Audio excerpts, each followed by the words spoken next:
Maroon 5 frontman Adam Levine has addressed recent allegations that he cheated on his wife, Bahati.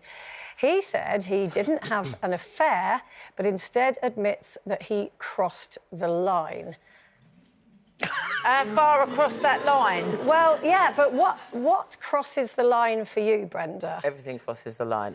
For me, I think it's easier said than done to forgive any sort of infidelity. And the problem that you will have if you don't address why that happened is it's going to keep happening. Yeah. I'm not saying that kept happening in this case. It's alleged, but... Well, in he has admitted to sending flirtatious texts... Which lead to... and so if you're sending flirtatious texts, there's something that you're not happy with to be able to send that flirtatious text to your partner. Yeah. Find out what that problem is, solve it. If you can't solve it, get out and do something clean. And then what's worse is that his wife's now pregnant and he wants to call the baby the name of the woman that he's allegedly had an affair with. Yes. I'm sorry. That for me was the killer text. I mean, obviously the flirtatious texts are not great either, but he lost contact with the young woman for a while, and then suddenly she got a text from him out of the blue saying, "My wife's pregnant. If we have a girl or a boy, I would like to call them Sumner. Is that OK with you?" There's a rabbit off here. Denise? Yes. Well, yeah.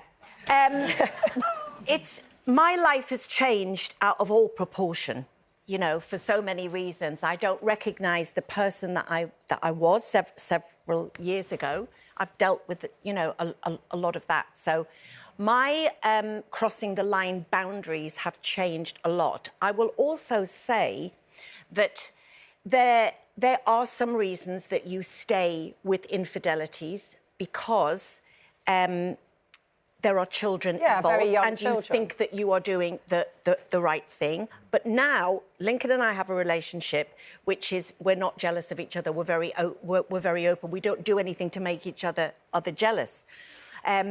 But I used to have a thing with not a thing, but I used to have a conversation with Jackie Brambles, who used to be, you know, our anchor, lovely Jackie, years ago.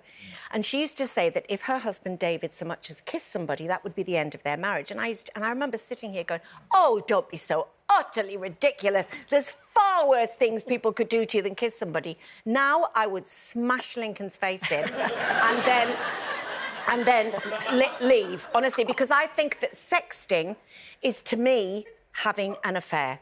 If my husband was sending sexual messages to someone on a social media platform or any platform, that to me is having an affair. That, you know, it's like kissing.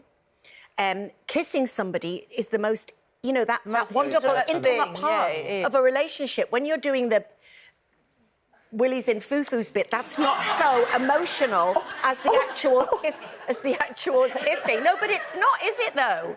You can do that without emotion, I've heard. It's funny, you talking about Jackie, though. It's so funny being on the show, isn't it? Because we get haunted by old clips of things that we said back in the day. Because I can remember I was always, no, if they're unfaithful, one strike and they're out, you know, blah, blah, blah. Get rid of them. But, yeah, but if you have young children, it's different if you're just, you know, either in a relationship or you're much older and your children have I think once you've lost the trust, that's it. But if you have young children, it's not just about you, is it? It's about pulling the rug out from under the children as well. But, sometimes pulling the rug is better than the children being around and seeing something that's not actually working and living on a lie. And they often don't thank you for staying. Yeah. You think you're doing the right thing. Communication is the key for everything. You've got to speak, and even if, you know, if it is young children, you speak to those children and let them know. Be open with them so that they can make an informed decision themselves. It's very easy to judge people, though, but I always think until you've walked a mile in someone's shoes, isn't it? And until you've lived, you know, it's very easy to judge people. Well, I try not to, except I just have judged Adam Levine.